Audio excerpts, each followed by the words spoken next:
Hello, everyone. Welcome to the show. I have the incredible, amazing, superb, and knowledgeable Michael Feeley with me today. And it's an off-the-cuff interview, spontaneous, which is really, really good. And I'm really delighted to have Michael to join me today. So how are you, Michael? I'm very well, thank you. Last time I saw you, we were standing in a field of mud and full of rain and dripping wet and cold, but it was good. Yeah, yeah, great. No, it was a good event, wasn't it? And It was. I really enjoyed it, and we had a really great crowd. No, I did enjoy it. I met some interesting people as well. Laura Eisenhower and just to name but one. So it was good, and I do always enjoy the opportunity to be able to say things. Yeah. And you're joining us for the Tisbury gig on the 10th of December, I believe. Right. That all it seems a long way away, but before you know it, we'll be getting ready. Yeah, it's going to be. You'll love it there. It's got a lovely little church just there, and it's very manicured. The countryside around Tisbury. It's a I'll probably pop into the church then. Actually, just I don't know. I just have to. They'll just speak to me. yeah, So yeah, before my talk, I might just go in and have a look. yeah. It's lovely. It's a lovely place, Tisbury. Very, very, very. Wiltshire kind of South Wiltshire. Really nice. Yeah. So Michael, have you got any projects you'd like to talk to us about? Are you doing anything at the moment? Are you doing any talks or anything? So, Yeah, I mean, really, there's quite a bit going on. I've just finished a 120,000 word book, which is called "The Movement: The Illumination of the World." So that has been written now. It will be hopefully published in the coming months. I have a weekly TV show on Iconic now, which is David Icke's channel and his sons, which I do. In fact, just before this interview, I've just been to the studio and filmed two episodes. So I'll come straight from there back to do this. Then there's other projects going on with people I'm now associated with in America, and there's some good stuff coming really in terms of what they want me to do for them, which is documentaries and various different projects. So watch this space for all that's coming soon. fantastic. I love this dissemination of information. It's never ending, but it's so exciting, the sort of self-educational journey that people are on. And have you found there's been a kind of an uptick in the interest in more sort of esoteric subject matter over the last couple of years? I think so. I think me personally, I've been speaking about this for 14 years. There's other people who've been speaking longer. There's other people who've been speaking less.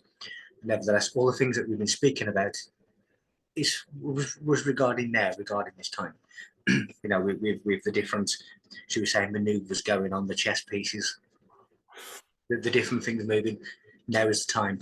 But I think more and more people are beginning to at least question. It doesn't make sense. The world doesn't make sense. What people are telling me doesn't make sense. Why is it the people who are telling us it's tough are the millionaires and the billionaires who have never ever suffered what is tough, and yet they're telling us that we must. So I think people in their own way, under their own steam, are really beginning to search for answers as to what they can innately feel within them as being not right. So I've certainly noticed in terms of the amount of questions that I get each week by email and by other means, that there's certainly an increase in interest in this subject. And the key to anything, for certainly in my view and certainly in the view of the mystics and the ancients, was that knowledge is the real kingdom of God. And if you have knowledge, which walks hand in hand with wisdom, if you have these things, then really you are becoming that godlike state. And that really is what I'm trying to introduce. What were the ancients telling us? What are these holy scriptures trying to tell us, which is in parallel to what the monuments and the monoliths are telling us? How do they correlate to other planets of the solar system and the stars? And just what is going on that's being kept from us, which would obviously advance us many thousands of years, but we're being deliberately kept from this information. So it is my view, it is my opinion, it is my passion to reveal as much of this hidden information into the public as I can. And when you look at the origin of the word blasphemer, that's simply all it is. Blaspheme means to uproot, if you look into ancient Hebrew. And when you look at the roots of a tree, they were always symbolic of hidden knowledge, because you can't see the roots of the tree. So when you are taking this secret knowledge and you are putting it into the public domain, you are uprooting it, and you are a blasphemer. So I am a proud blasphemer. Yeah, fantastic. Making the invisible visible. Yes, Making absolutely. making the unknown known. Yeah. Yes. Yeah. Yeah. No, I think it's very commendable, and you know, a lot of the things that you talk about are kind of hidden in mystery schools, and for whatever reason, that esoteric knowledge has been hidden from us, and now a lot of that I feel is coming out, and it is there for. I was speaking to somebody the other day who was saying they want open transparency, they want everything, everywhere, all in all spaces, and I'm not sure whether that's particularly true, but I like the sentiment that this information, you know, should be as made available to as many people who want to engage with it. So I don't No, know. well, of course, it is made available, but we just have to decode it. I mean, if you look behind me, all the symbolic paintings and things behind me, you know, technically, they are some of the most famous paintings in the world. So technically, it has been made available, but it's been made available in such a way that the artist was able to preserve their own life, and yet they were able to transmit sacred knowledge. So if you look at the Last Supper, for argument's sake, anybody who sees that will say, well, it's a religious painting. So you're not being contrary to the scripture. You're not opposing the church. Therefore, you're not going to have a charge of heresy. You're not going to be condemned to death because you've done a religious painting. But when you understand that it's not a religious painting, it is using a religious facade, but behind the painting, there's this esoteric knowledge which is being presented to the public. And it is for the public to understand what's behind the facade. So technically, it always has been presented, and it has always been in a public place, but it is for the public to understand what's being transmitted. And when you start raising yourself to the levels where you can understand what the artist, what the musician, what all of these, architects were doing and encrypting within their art, then you are really at their level of mindset, and you are at their level of knowledge and wisdom. And when you can do that, then a new language opens up for you. Absolutely. It's interesting how kind of the art world now seems to be just a huge distraction, and there is no real esoteric knowledge in a lot of the modern art, and it seems to be put out there as a distraction, as a way of taking people away from these more classical works. I don't know what you think about that. There will be. There's always been a concerted effort to divert people away from the main highway of truth.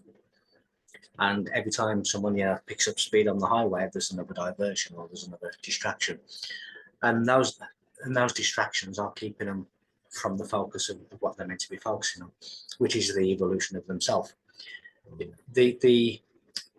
Should we say the law of evolution is that we all advance and evolve. But of course, the world tries to reverse that and keep us shrunk and small, from ever stopping us from reaching our godlike potential. So all of these things are just put there as flares for the missile, really, so that you never actually reach the plane, you just follow the flares. So what has become is not what once was. And what once was is a wonderful secret language. Some of them wanted to tell you, but they couldn't. But they did in their paintings. Some didn't want to tell you. And they also used encryption, so that only the people who would dig like archaeologists for this sacred information would actually find it. So there's multiple reasons for keeping things secret. I speak a lot about secret societies and the very reason that they began, why they were created. Now, ironically, in this current climate where a lot of my events and the events of others are having to be kept quiet until sometimes hours or even days before the event, to stop outside forces from stopping it from happening, which I've experienced personally a number of times recently. So the irony is, me speaking about secret societies, I have now become one, because a lot of my information has been pushed from the ground, which is why there were secret societies, because they were becoming too powerful for the church. They were becoming too powerful for the establishment, which is the same thing. So they basically forced it underground, which is what they're doing now. So-called conspiracy theorists, they're pushing us underground. But the information will continue to come out. It was always destined to come out, and you cannot hide the truth. No. It doesn't need defending. You don't need to stand around it with swords and shields. It can defend itself. It just needs to be heard.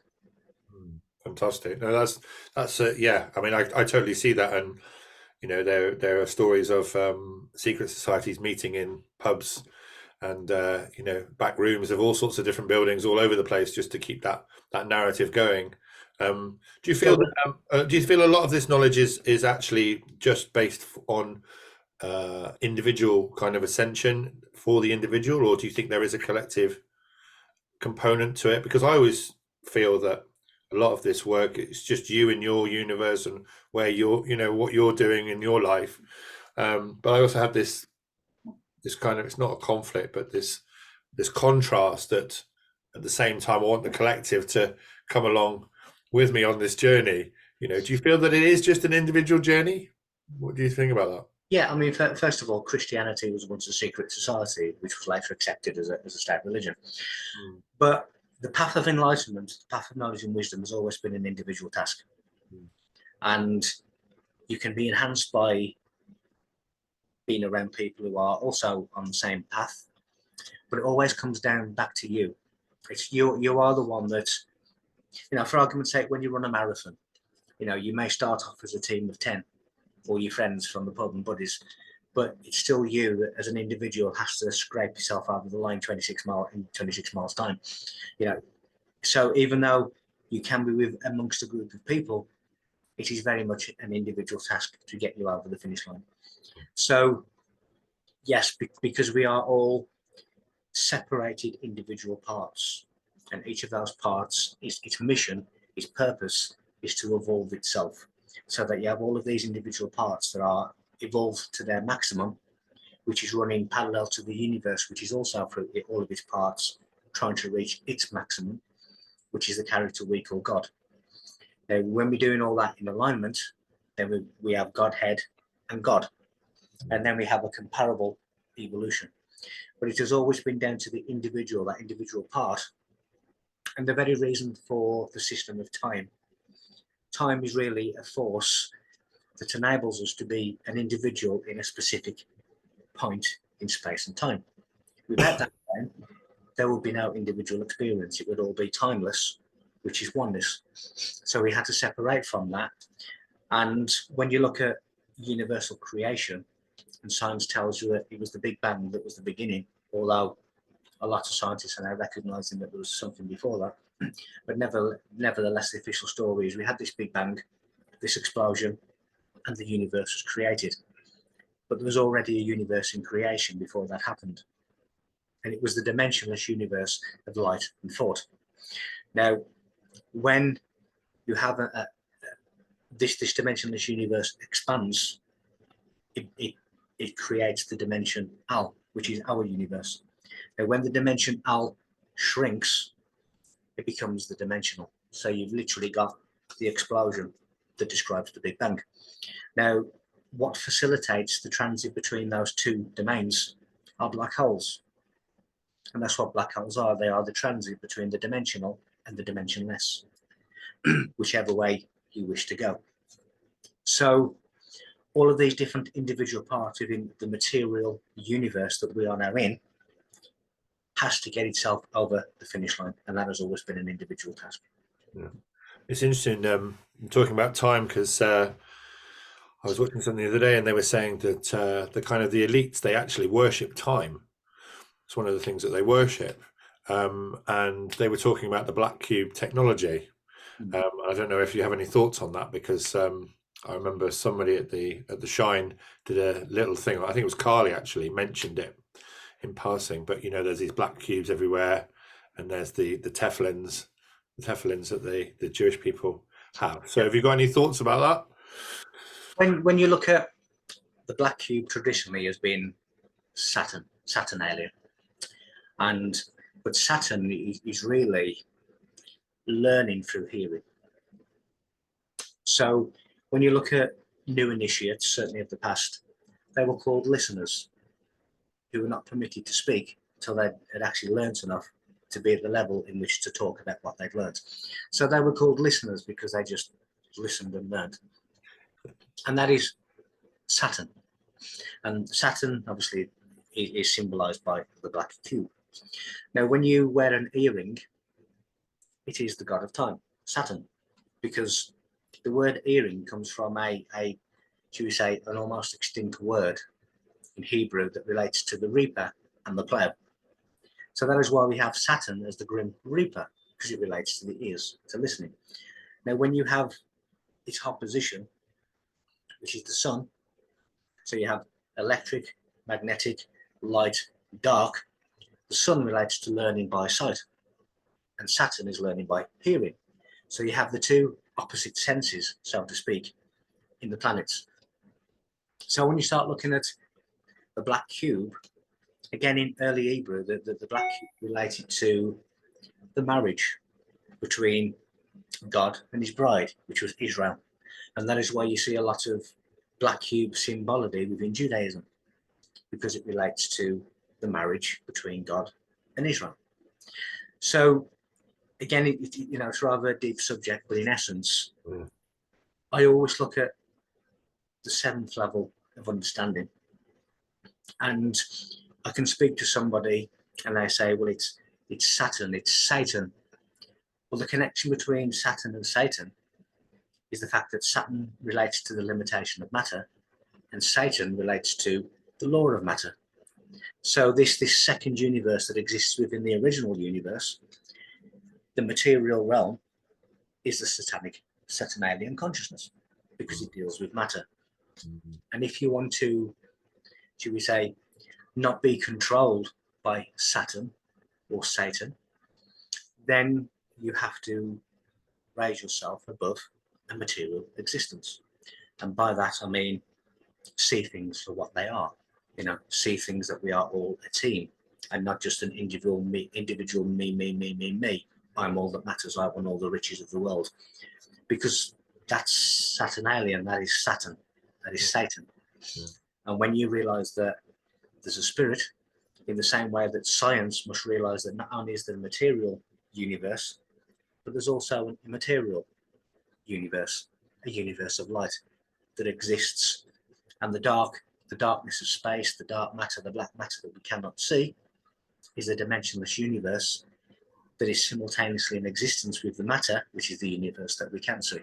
So we can see stars and planets, which are bright lights, and then it's surrounded by black. Well, that is the dimensional and dimensionless universe, living as one. And until scientists realize and start to acknowledge that our universe is within another universe, they will much further in their progress. That's fascinating, Michael. So would you say that in Mecca, where the people, they come together as one around that, is that a reverence towards the material world, or is that an acknowledgement? When they walk 7 times anti-clockwise, which is in ancient Jewish Chabad, which is basically a Jewish Torah wedding, the bride would circle her groom 7 times anti-clockwise, because right is where God is. So you are basically keeping yourself with God on your right-hand side. So you are circling the groom 7 times. So for anybody who's listening, if you look at the Chabad marriage of ancient Judaism, everything that you see in Mecca happens ceremonially in the Chabad wedding.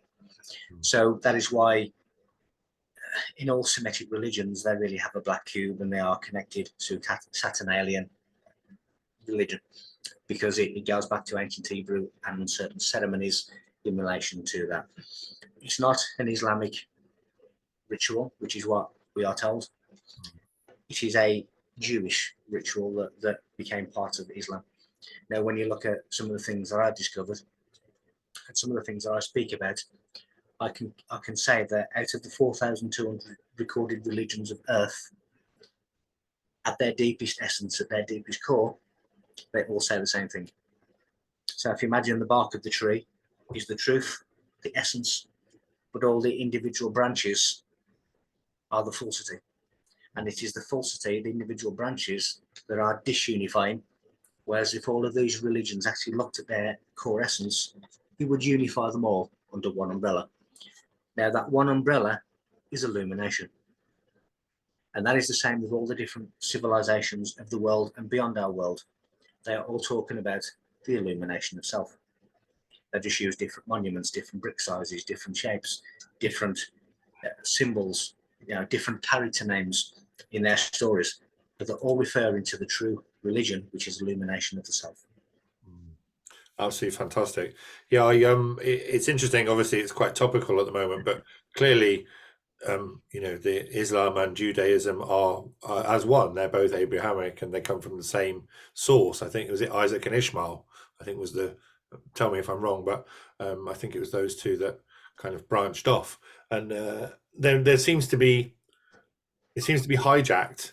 That the idea of Illuminism and the idea of an ascension seems to have been hijacked because there is all this conflict between these two. They're brothers. They're fighting. They're brothers who are fighting. So I don't know what you think about that. It's obviously when you see all of the religions, as I say, are really a core essence that's spread out, and each of them took with it a part of the star code. But when you look at, people say that the main religions are the Abrahamic stamp, and that it's Judaism, Christianity, Catholicism, and Islam. They are the main, the big four players of Abrahamic religions. But straight away you can bring Hinduism into it, because Abraham is Abrahama. All they've done is just shuffle the letters around. Yeah. So Abraham is Abrahama, who is a priest of Hinduism. So now you bring Hinduism into the mix. So these characters didn't actually exist. They were metaphorical for this deeper message of illumination. And that's now different to Noah, Moses, Yahweh, Jehovah, Jesus, Muhammad. All of these different, Allah, Brahma, all of these different things are speaking about the same thing. It is like me saying, I'm going to write a sacred book about the colour red. And you say, well, I'm going to write a sacred book about the colour crimson. And everybody thinks that crimson is a different god to red. Mm-hmm. But when you look deep enough, you realise that crimson is red and red is crimson. So you're really talking about the same thing. But you're using different characters, different place names, different times in history, which are not accurate anyway. They were all, should we say, backdated and forward dated to make it look like they were all around about the same time when they weren't. The synoptic gospels, the Matthew, Mark, Luke, and John of the Bible, they were never present for the era of Christ. They never witnessed anything that they wrote. Yet they say that, well, Christ said this and Christ said that and Christ did this. They were never there. So how can they say that? It is really a fabrication that has rented and controlled people's minds for thousands of years. And it continues to rent and control their minds. Billions of people around the world cannot see the difference between the Book of Crimson and the Book of Red. I spoke to somebody briefly about the idea of individuation, and how can you square the circle of religion with the idea of individuation? Have you got any thoughts on that? Because if you're in an exoteric state of mind in a religion, you're clearly you've got the same consciousness or similar consciousness to all those people around you. But surely the whole point of the esoteric part of religion is to go on that individuated journey. So where you actually pick up knowledge which moves you forward and makes you more refined and more knowledgeable and more illuminated. So that idea of individuation, how does that work across a big religion? Is it, Well, what you need to do is reverse the many hundreds of years of programming, which tells you that all of these things are without instead of within. Now, if you reverse that process and you realize that, as the Gnostics say, God is within you and your salvation is within you. So that is how you take it from the hive mind, that everything is out there, that God is out there, salvation is out there, that you can only get to those two things through the church or through the synagogue or through the mosque, and bring it back to its origin, which is you. And realize that every single one of us is Christ, every single one of us is Mary Magdalene, every single one of us is Allah, Muhammad, Jesus, Yahweh, Jehovah, because they're all metaphors for what's happening inside us. And that is how you take it from out there back to the individual. You stop giving your power away to the priests and to the church, and you take it back and you realize your true divinity. And it is not a human being. We have to be human becoming, not human being, because a being is something that is resistant to change, and becoming is something that does change. It strives for its own evolution.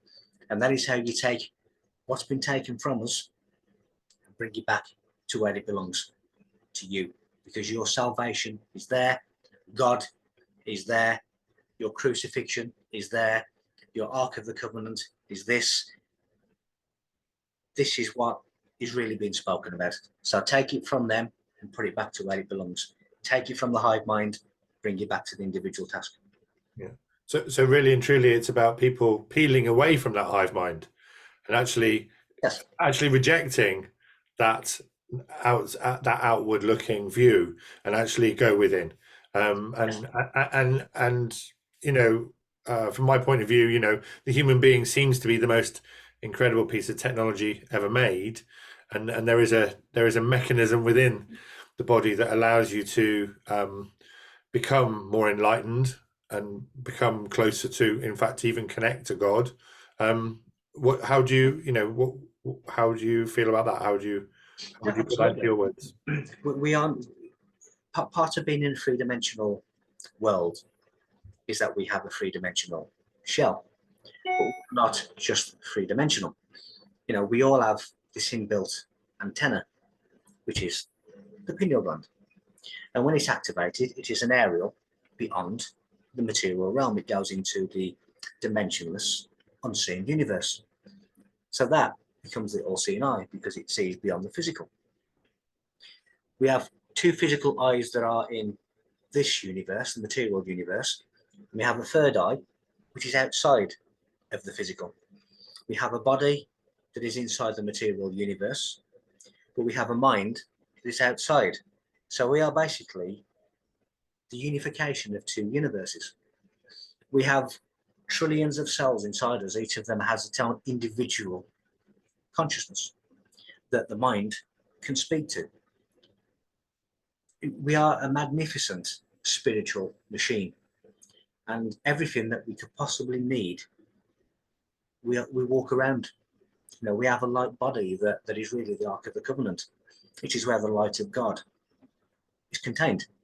And we are walking around with that if we elevate ourselves to that level. So we are walking Ark of the Covenants.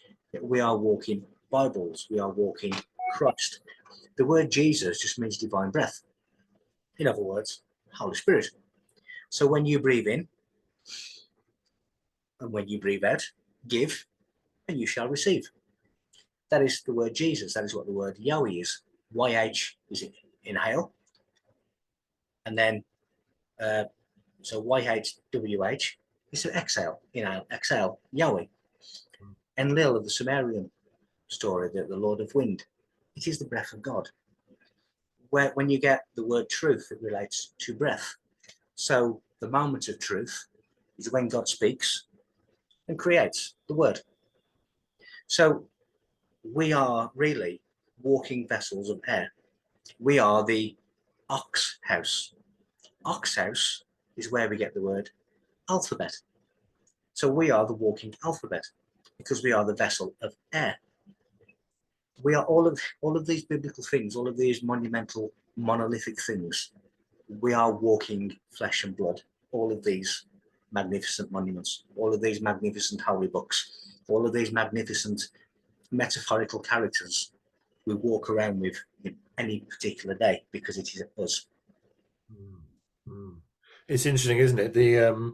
That idea of the activation of the pineal gland is has been It seems to me that in initiation schools, that is kind of where you're going along that, up Jacob's ladder. You're moving up, and Yeah, and your final at the thousand petaled lotus at the end of the journey is where everybody's going, and you start at the bottom and you learn, it's a progress, isn't it? yeah. It's a But journey. it is when you look at spiritual science, the number thousand relates to the conqueror, which is really the masterer of self.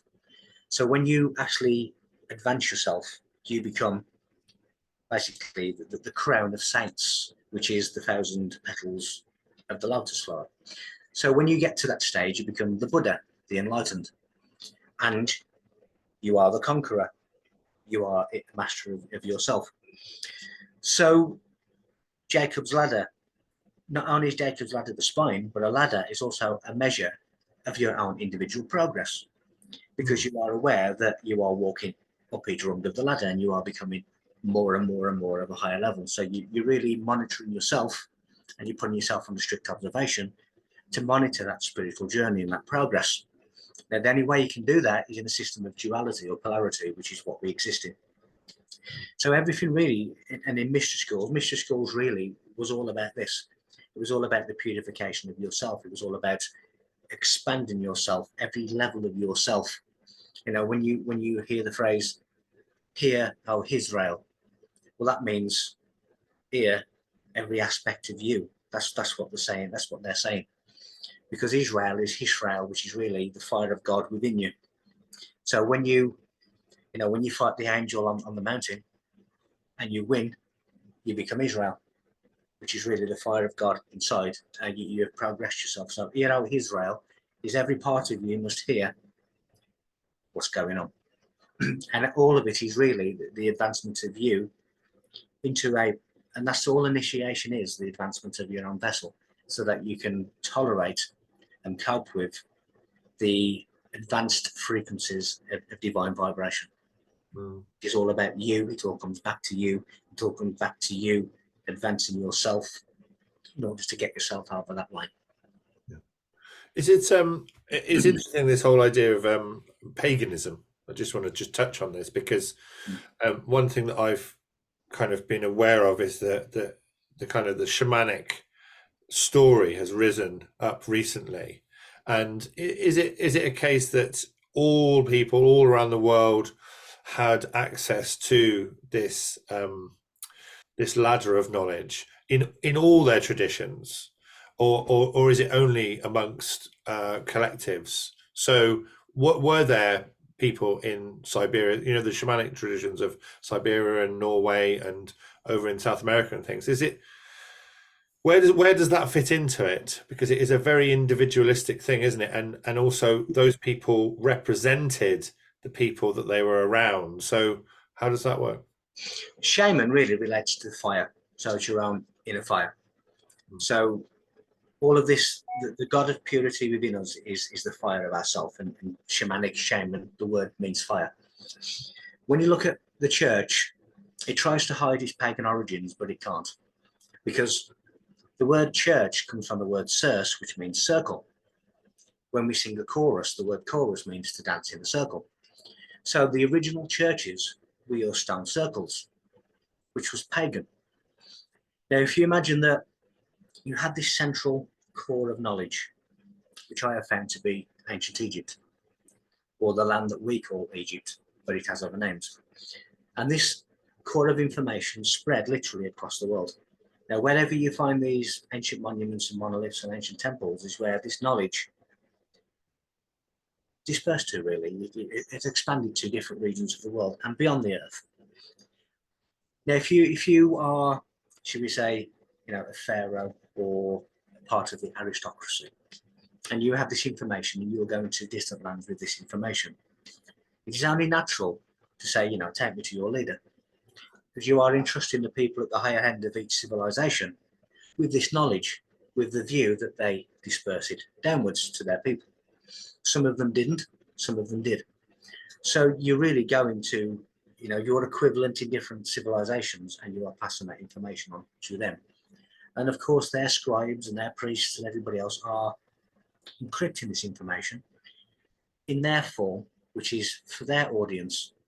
So, for argument's sake, Pythagoras or Socrates they were initiates of the Egyptian mystery schools. So they took Egyptian knowledge with them to ancient Greece. And that formed a society of wisdom and knowledge. You know, your Crete, which means creation. You have Athens, which means Athena, which means knowledge.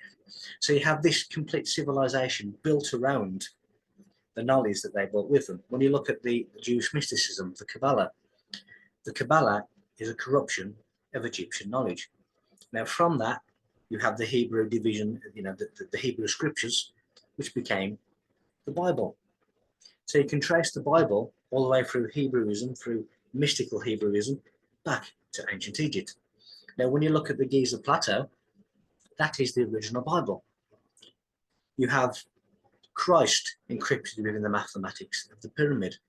You have the 153 fish caught by the apostles and Christ encrypted within the mathematics of the Great Pyramid.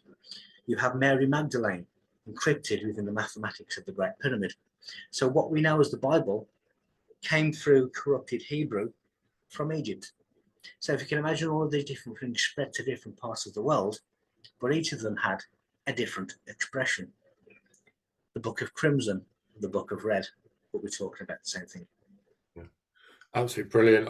It's so fascinating, this individuation process, and you know, going on this journey, and it's almost like once you're aware that that's the journey, once you're aware that that's what it's about, really, all this distraction and all this nonsense that is external becomes the mundane.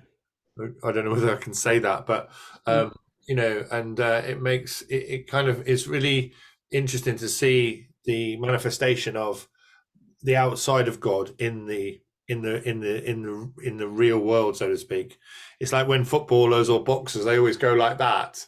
When, oh, you know, oh, thanks God, you know, and it really should be like, well, you know, that, you know, thank me, because I am God, you know. And there's all these little things, these that are pointing distractions. It's all distraction, isn't it? But once you get hold of it, you can go in. It is, and again, you know, every time I watch a football match now, the players take the knee, and everybody says it's, you know, the stance against racism. No, it isn't. Taking of the knee is a Masonic ritual. How when they found their founder, Hiram Abith, murdered in Solomon's temple, they all took the knee and surrounded him. So taking of the knee is nothing to do with racism. It's to do with Masonic ritual. The game of soccer itself is Masonic numbers. You know, you have the ball that's 22 inches. It is a circle. You have the centre circle with the dot in the middle, which is the monad. You have 11 players on each side, which is the 22. So, you know, you have the 90-degree angles in the corners. So it is a deeper mystical meaning to all of these things that are in everyday language. But unless you understand the language, you'll never be able to speak it. If I fly to China or Japan now, I'm not going to be able to interact with the locals because they speak a different language to me. And that is the same with churches, that is the same with cathedrals, that is the same with the Bible, that is the same with all of these ancient texts and encryptions. Unless you understand the language that they are speaking, you will never get to the bottom of what they're saying.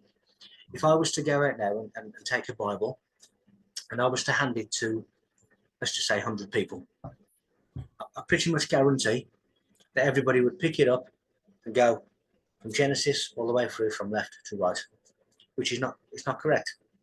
Because if you look at how the ancient Egyptians and the Hebrew mystics and the mystical people read and write, they go from right to left. So it's synost grade instead of dextrograde, which is left to right. So by reading Genesis first, if you take the 5 books of the Torah, Genesis to Deuteronomy, we would read it from Genesis to Deuteronomy from left to right. But it's not read that way. It's meant to be read from Deuteronomy to Genesis. Now, when you realize that Genesis is not the beginning but the end, but it is also a circle, so the beginning and the end is the same place. But if you see Genesis as the final part, not the beginning, then what is happening in the world today makes a lot more sense. And that is how it's meant to be read and written from right to left. So is that is that has been hidden from us, or has it been corrupted? Which one is it? Is it It's a bit of both. is it?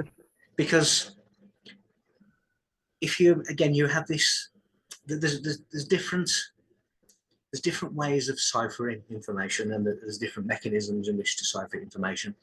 Some of it is cipher, where you replace certain letters with numbers or symbols. Some of it is where you actually take, letters from one word and create a second word from letters from the first word. So there's many different ways in which these things are ciphered. So if you look at the three main languages of the Holy Bible, you have English, Greek, and Hebrew. So now you have three languages in which you can encrypt. So if I just understand English, then I'm probably not going to understand the Greek or the Hebrew cipher. If I just speak Hebrew, then I'm probably not going to understand Greek or English. And if I just speak Greek, I'm probably not going to understand English and Hebrew. So you have to really understand the three languages and the cipher of the three languages in order to get to the bottom of what the Bible is saying. So it is like this fence within a fence within a fence within a fence. Yeah. And you have to get through the maze, that labyrinth, in order to get to the center of the core of this information. And that takes determination, that takes a lot of will. Yeah. One of the biggest arguments of the art of psychology is the argument of, is life determinism or is it free will? And psychologists have not really come to an agreed answer that, that there's people either side of that fence. But I'll connect it. Determinism is a weak mind. Free will is a strong mind. If you have a strong mind, your life will be free will. If you have a weak mind, you will be determined by others. Yes. Yeah, absolutely. Michael, we're going to come up to our time in a bit, I think, but I wanted to say to you, your journey, I know that it's a gradual evolution, and probably over a period of time there were things that kind of really inspired you and brought your attention to certain things. But for people who are new to the journey of looking at esoteric hidden knowledge, occulted knowledge, is there a wide, broad sort of church, if you will, that people can actually step into? Because some people come through sacred geometry, some come through building, some through looking at books. But how was it for you? And what do you feel is a great way of starting on the journey? I think a great way of starting the journey is to understand the end of the journey. Now, when I talk about time being a cycle, the start of this interview was a time. Now, the end of the interview is a time, and it's gone full circle from beginning to end. So for me, what worked is I knew the start of the journey, and I learned what the end of the journey was going to be. And that way I could almost work backwards. Now, the end of the journey is your own individual illumination, resurrection, rebirth, whatever word you want to use, it is your own climbing of Jacob's ladder. That is the end of the journey. So now you know what the end of the journey is. Everything you now read and everything you now look at, you can look at with that understanding. Because every single one of them is telling you that the end of your journey is the illumination of you. Now, if you look at it with those eyes, then you're not going to be wrong, because that is what they're all saying. Yeah. So that's the end of the journey. Work your way back and then get back. And that's that universal expansion, contraction, expansion, contraction. Yeah. The time that goes around the Genesis to Deuteronomy, Deuteronomy to Genesis. Yeah. You know the end story, now work your way back and then get there again with new eyes. Yeah. Everything that you read, whether it is geometry, whether it's architecture, whether it's paintings of Da Vinci, whether it's the Bible, the Granth, the Quran, the end result is telling you of your own illumination. Amazing. I've got one question for you. It is a big question, though. Okay. If you don't reach illumination in this lifetime, where does that leave us? It leaves us in the space between worlds. Yeah. Now, what I mean by that, the Egyptians would call it the afterlife. Some people call it the underworld. Whatever you call it. Yeah. When your physical body expires, any word with expire in it means breath. So expire is to stop breathing. So when your body expires and you no longer have the breath of God in you to keep you alive, your soul, your essence, goes back to the place between worlds. Now, in this place between worlds, there are, again, just like there are on this planet, there are different frequencies. So someone who's worked on themselves and matured themselves spiritually, and they've got themselves, you know, to the top of Jacob's ladder or close, will be in the same place, but they'll be on a different frequency of that place.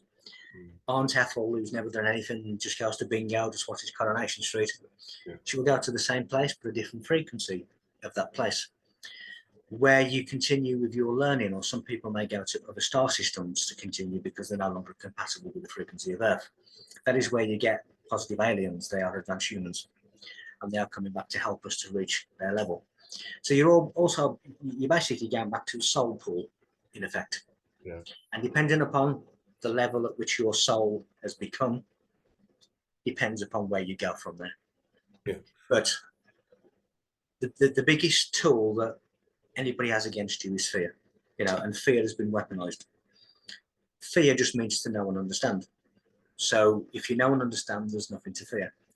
Death is not to be feared, but depending upon how far you got, what degree you graduated to now, depends what happens going forward. But you'll either be given the earth upon which to stand, or you'll be given the wings in which to fly. So don't ever worry. Absolutely fantastic, Michael. I'm going to leave it there because I think that's a great way to end this conversation. I really want to pick it up again and go to another level. And I really appreciate your wisdom and your insight into things. I'm going to hook up with you on the David Icke website. I'm going to watch your show because I think that's a really exciting thing to do, to actually, you know, go through that process with you. And how are you finding that? Just give us a little bit of an idea of what it's like to do a regular thing. You know. It's nice because it's you know, it's a wonderful platform really in terms of speaking to as many people as possible. Yeah. It is a weekly show. Most of the time I do film an episode every Monday. Sometimes if there's a week that I can't make it, I'll do 2 episodes in one, and then but it goes out every week. And really there's multiple subjects, and each time I will take a different subject each week, and I'll speak about that subject, but it's been deliberately kept to around about 20-25 minutes so people's concentration can remain focused. And at the end of it, I always tell a joke just to bring it back down to a nice laughter level. But it's nice to have that platform. It was nice to be invited. Really, we spoke about doing this many years ago, but it never came to fruition because none of us were in the right place to do it. And then probably about 4 or 5 months ago, Jamie IQ, who runs it, said, you know, that they'd done some market research in relation to their viewers, and they said, you know, what do people want to see on the show? And the vast majority said, we want to know about ancient knowledge and ancient wisdom, which again goes back to one of the questions earlier. Are more and more people getting into this? So a large percentage of the people who fed it back saying we want to know about ancient knowledge. And he contacted me and says, would you come and fill that gap for us? So that's what I now do. And most of it is studio based. There's been occasions where I've gone out on location to a different church, but most of it is studio based, and then they add graphics at the end just to enhance what I'm saying. Yeah. So it's nice. It's not the only project that's ongoing, yeah, but it is a nice platform to be invited into, because not many people do, and it's good to be asked. Yeah, no, it's fantastic, and you know, it's great to see you actually have something regular that, and I guess you have the editorial control and you choose what subjects you want to do, and you know, and it's your story, and you present it in the way you want to present it. I do. I mean, the idea really is I choose the subject matter. I choose what I'm going to say. It then gets handed over to the editing crew, but if I have any suggestions that I want in there, then they listen to it and they put it in there. Yeah. But a lot of the time I just trust that you are the editors. I know nothing about editing, so I trust that, you know, you'll do justice to what I'm saying. So what I speak about, the way in which I say it, is down to me, and then it gets passed on to the editing crew to piece it all together really for the viewers and put it on their site. So it's a team effort, but we all have a say.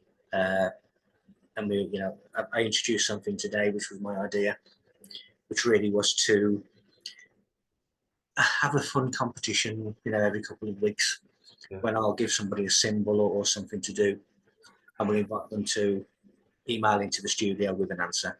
And those who get the answer correct will have a, you know, a 30-minute one-on-one Zoom call with me.